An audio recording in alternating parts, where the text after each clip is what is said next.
जानी पारुछंती धूली धूसर होई पड़िथिबा ए व्यक्ति को चिन्हि पारुछंती मुहरे अळंधी लागि जाइथिबा ए मूर्ति को अलिया आवर्जना आ बुढ़ियाणी बसा भितरे हाथ जोड़ी गुहारी करुथिबा ए व्यक्ति जनक ए ओडिया जाति को देइछंती परिचय। दुनिया को जन्मरु देखि नथिबा ए मनीष जनक ए जाति को विश्व देखाइछंती। जातिसंघ कांथरे लिखित जो महापुरुषंक बाणी दुनिया पढ़ुची ए सेही महापुरुष। दुनिया को जगत उद्धार वार्ता देउथिबा ए महान मनीष जनक निजे उद्धार पाइबा पई एठी गुहारी करुछंती। अन्यर सुख पाई नर्क जंत्रणा को सही नेबार शिक्षा देउथिबा महान संत जनक एठी निजे नर्कर जंत्रणा भोगुछंती। आज से महान पुजारी ए जातिर दयाद संत कवि भीमभोईंक जयंती और जयंती रे आम प्रशासन देइछि एमिति सम्मान।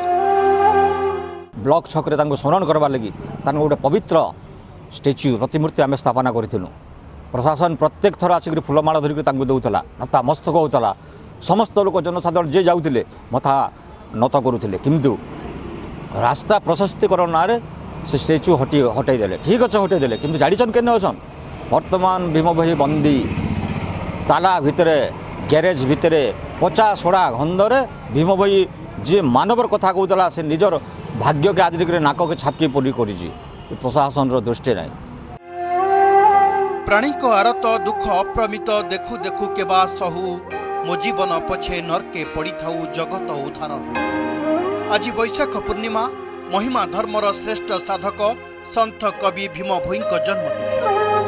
हेले भीमभोईंक साधना सिद्धि और समाधि पीठरे सुवर्णपुर प्रशासन देइछि एमिति किछि सम्मान। परित्यक्त कोठरी रे आज को 2 वर्षरु अधिक समय हैला एमिति पड़ी रहिछंती भीमभोई।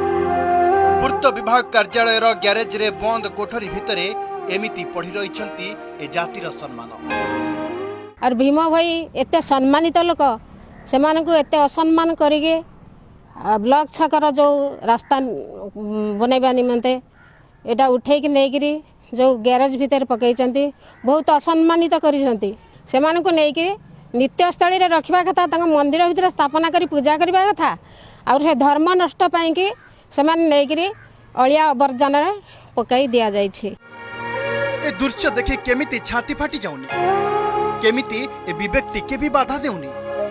विश्ववासी आगरे परिचित करिथिबा महान साधकं को ए सम्मान देखिला परे केउ ओडिया सही परिबो।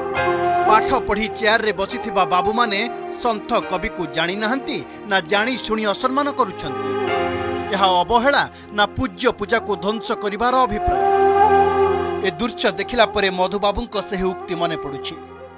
भाभी चुकी तुही तोषा मद करी बढ़ाइबु जाति मान तोषा मदियांक कुकुर प्रकृति ओइंठा पतरे ध्यान। मो जीवन पछे नरके पड़ी थाऊ जगत उद्धार हो। समाज को एभली किछि सुंदर वार्ता देइथवा मानववादी कवि भीमभोई आज एही माटी रे अवहेलित। आज भली दिन रे तांकु भूली जाइछि प्रशासन। तेबे ए नै प्रशासनर प्रतिक्रिया मिल पारे नहीं। सुवर्णपुर रवींद्र होता ओडिशा रिपोर्टर।